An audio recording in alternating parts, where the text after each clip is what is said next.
Boudicca, queen of the Iceni tribe in ancient Britain, stands as one of history's most compelling figures of rebellion and resilience.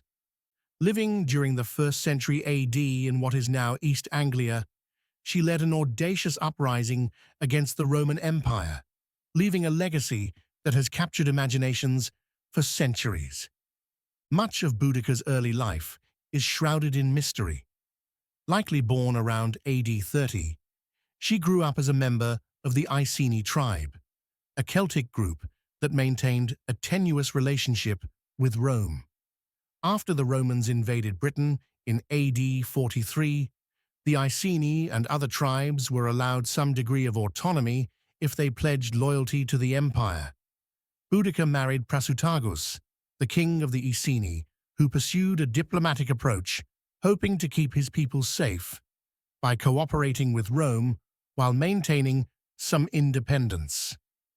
Upon Prasutagus's death, around AD 60, he left his kingdom to his daughters, expecting the Romans to respect his will and share power with his family.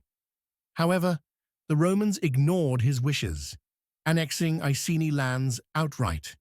They seized the wealth of the Iceni nobles, enslaved prominent members of society, and inflicted brutal punishments on the royal family itself.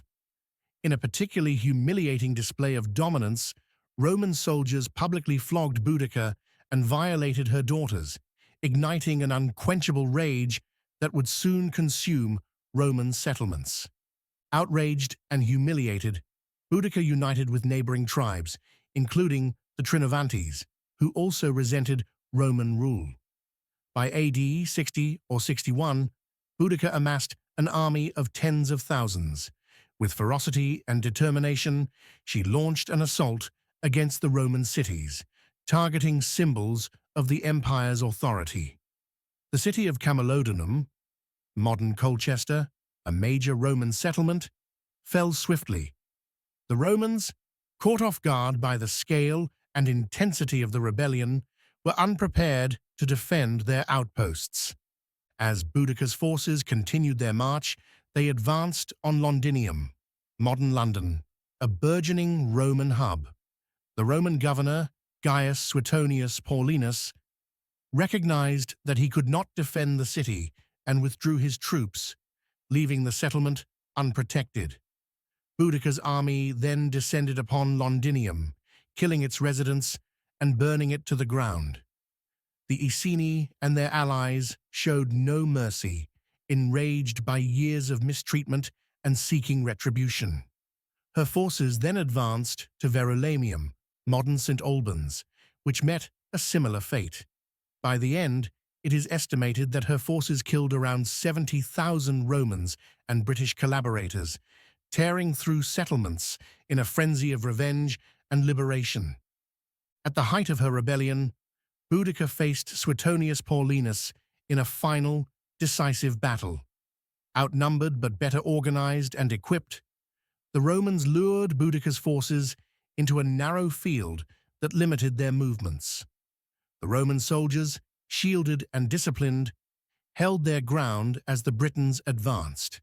What followed was a brutal and bloody confrontation. Despite their overwhelming numbers, Boudicca's forces suffered heavy losses, leading to a devastating defeat. According to Roman sources, she either took her own life with poison to avoid capture or fell in the chaos of the battle. Boudicca's rebellion was ultimately unsuccessful, but her spirit became immortalized in British legend. Although Roman accounts, particularly those by Tacitus and Cassius Dio, may have embellished aspects of her character and the rebellion, they left no doubt about the fierce courage of this queen who dared to challenge the might of Rome. Today, Boudicca stands as a symbol of resistance against oppression and a fierce defender of freedom.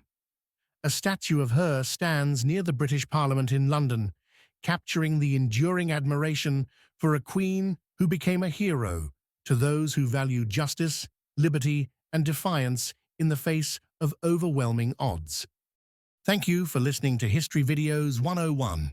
Don't forget to subscribe and follow us for more fascinating content.